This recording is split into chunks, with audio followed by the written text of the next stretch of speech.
एक निरीह नारी की तरह उसकी आंखों से झरझर कर गिर रहे थे आंसू गालों पर।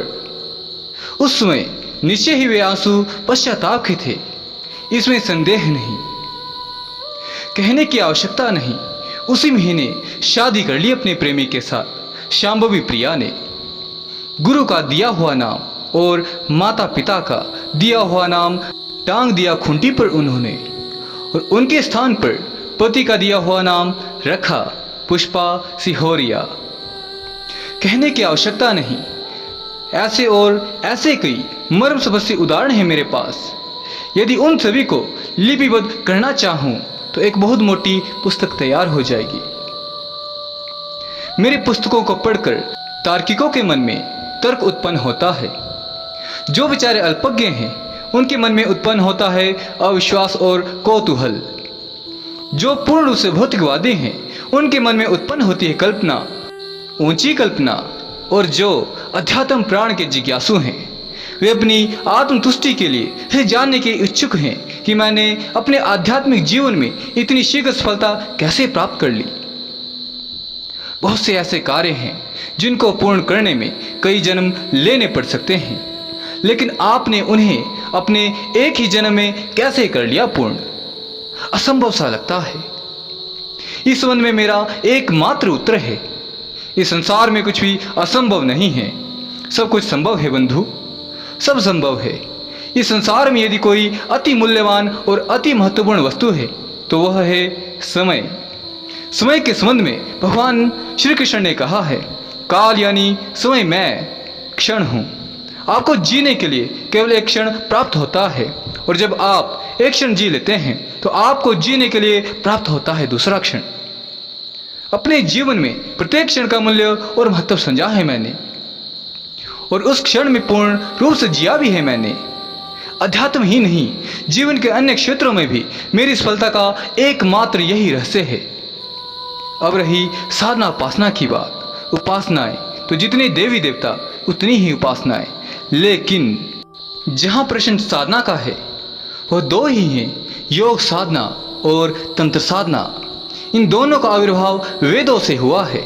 दोनों साधनाएं योग्यता और संस्कार पर निर्भर है। यदि ये दोनों हैं तो अवश्य आप में साधना के प्रति उत्पन्न होगी रुचि, और तभी साधना मार्ग पर उठेंगे आपके पैर, और तभी प्राप्त होगी सफलता भी। बस आध्यात्मिक प्यास होनी चाहिए। यदि है तो आप एक न एक दिन उस स्थान पर अवश्य पहुंच जाएंगे जहां पहुंचकर आपके मुख से स्वयं निकल पड़ेगा ओम शांति, जिसका अर्थ है सर्वत्र परम शांति और सर्वत्र परमानंद। जहां तक मेरा अपना प्रश्न है, साधना की दृष्टि से न योग को स्वीकार किया और ना तो तंत्र को ही मैंने। दोनों के मार्ग पर चला अवश्य, लेकिन सत्य की खोज में, वास्तविकता की खोज में, तथ्य की खोज में और परिणाम की खोज में। मेरे लिए किसी भी देवी देवता का ना मूल्य है ना तो है महत्व ही। मेरे लिए कोई मूल्यवान और महत्वपूर्ण है तो वह है मेरा इष्ट और मेरे सद्गुरु। खोज मार्ग में इष्ट ने मेरी रक्षा की और सद्गुरु ने किया मेरा मार्गदर्शन। खोजी जीवन में अनेक प्रकार की विघ्न बाधाएं आई, कई झंझावातों का सामना करना पड़ा मुझे, पारिवारिक आघात सहने पड़े, अपने ही लोगों ने कई प्रकार की चोट भी पहुंचाई, सामाजिक प्रताड़ना भी सहनी पड़ी। लेकिन बंधु, मैं आगे बढ़ता रहा और बढ़ता ही रहा, और आज भी बढ़ ही रहा हूँ, मृत्यु के द्वार पर खड़ा होकर भी। जहाँ खोज की वृत्ति है वहाँ अनुभव को प्राप्त होना निश्चित है। जो अनुभव कई जन्मों में भी प्राप्त होने वाला नहीं है, वह अनुभव प्राप्त हुआ मुझे अपनी खोज वृत्ति से, जिसकी सफलता की पृष्ठभूमि में रही है पूर्ण श्रद्धा, पूर्ण विश्वास, पूर्ण समर्पण और दृढ़ संकल्प। आगे के रहस्यों का मैं आपके समक्ष उद्घाटन करूं, उससे पूर्व मेरा आपसे एक छोटा सा निवेदन है। यदि आपने अभी तक इसके पूर्व के भागों को नहीं देखा है तो डिस्क्रिप्शन बॉक्स में मैंने इसके लिंक प्रदान कर दिए हैं, और यदि आपने अभी तक हमारे टेलीग्राम चैनल को ज्वाइन नहीं किया है तो डिस्क्रिप्शन बॉक्स में मैंने इसका लिंक प्रदान कर दिया है। और यदि आप अपने भूत भविष्य वर्तमान और जीवन के छुपे रहस्यों को यदि आप जानना चाहते हैं तो आप हमारे प्रबुद्ध ज्योतिषी से संपर्क कर सकते हैं। इनके संपर्क सूत्र मैंने डिस्क्रिप्शन बॉक्स में प्रदान कर दिए हैं। यह अल्प शुल्क लेकर समाज सेवा का अप्रीतम कार्य कर रहे हैं। आप इनका लाभ अवश्य उठा सकते हैं।